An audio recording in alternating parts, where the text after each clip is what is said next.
നിങ്ങൾ സൈക്കോളജി പഠിക്കുന്ന ഒരു സ്റ്റുഡൻ്റ് ആണെന്നുണ്ടെങ്കിൽ, അല്ലെങ്കിൽ സൈക്കോളജി പഠിക്കാൻ ആഗ്രഹിക്കുന്ന ഒരാളാണെന്നുണ്ടെങ്കിൽ, ഈ ഒരു വീഡിയോ നിങ്ങൾ മുഴുവനായിട്ട് കാണാൻ വേണ്ടി ശ്രമിക്കാം. കാരണം ഈ ഒരു വീഡിയോയിൽ നിന്ന് കുറച്ച് കാര്യങ്ങൾ നിങ്ങൾക്ക് കിട്ടുന്നതായിരിക്കും. നിങ്ങൾ സൈക്കോളജി എടുത്തു കഴിഞ്ഞാൽ നിങ്ങൾ കേൾക്കാൻ വന്ന കുറച്ച് ക്വസ്റ്റ്യൻസ് ആണ്. ഇത്ര മാർക്ക് ഉണ്ടായിട്ട് നീ സൈക്കോളജിയാണോ എടുക്കുന്നത്? നീ എൻ്റെ മനസ്സൊന്ന് വായിച്ചേ. അതല്ലെങ്കിൽ അവളുടെ അടുത്തേക്കൊന്നും പോകണ്ട കേട്ടോ, അവൾ നിന്റെ മനസ്സൊക്കെ വായിച്ചെടുക്കും എന്നുള്ള കുറച്ച് ക്വസ്റ്റ്യൻസ് നിങ്ങൾക്ക് കേൾക്കാൻ ചാൻസ് ഉണ്ട്.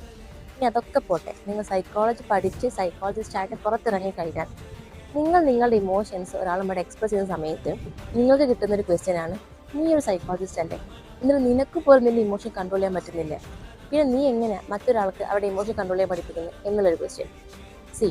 സൈക്കോളജി പഠിച്ചു എന്നൊരു കാരണം കൊണ്ട് അവർക്ക് ഒരിക്കലും ഇമോഷൻസ് ഇല്ലാതെയാകുന്നില്ല. അവർക്കും സങ്കടം വരും, അവർക്കും വിഷമം വരും, അവരും കരയും, ഡൗൺ ആകും, ദേഷ്യം വരും, പൊട്ടിത്തെറിക്കും, ഇതെല്ലാം ഉണ്ടാകും. ഇവിടെ ഡോക്ടർമാർക്ക് അസുഖം വരുന്ന സമയത്ത് ആരും നീ ഒരു ഡോക്ടർ അല്ലേ, നിനക്ക് അസുഖം വരാമോ എന്ന് ചോദിക്കാറില്ല. അതേപോലെ തന്നെയാണ് ഒരു സൈക്കോളജിസ്റ്റ് ഇമോഷൻ എക്സ്പ്രസ് ചെയ്യുമ്പോൾ നീ ഒരു സൈക്കോളജിസ്റ്റ് അല്ലേ എന്ന് ചോദിക്കേണ്ട യാതൊരു ആവശ്യമില്ല. ഇവിടെ വ്യത്യാസം എന്താണെന്ന് ചോദിച്ചു കഴിഞ്ഞാൽ, സൈക്കോളജി പഠിച്ചത് കാരണം കൊണ്ട് തന്നെ ഇമോഷൻസ് എങ്ങനെ നല്ല രീതിയിൽ കൺട്രോൾ ചെയ്യാമെന്നും അതുപോലെ തന്നെ ഹെൽപ്പ് ആവശ്യമാണെങ്കിൽ അത് എടുക്കാനും അവർക്കറിയാം. അതിനർത്ഥം ഒരിക്കലും അവർക്ക് ഇമോഷൻ ഉണ്ടാകാൻ പാടില്ല എന്നോ ഇമോഷൻ എക്സ്പ്രസ് ചെയ്യാൻ പാടില്ല എന്നൊന്നുമല്ല.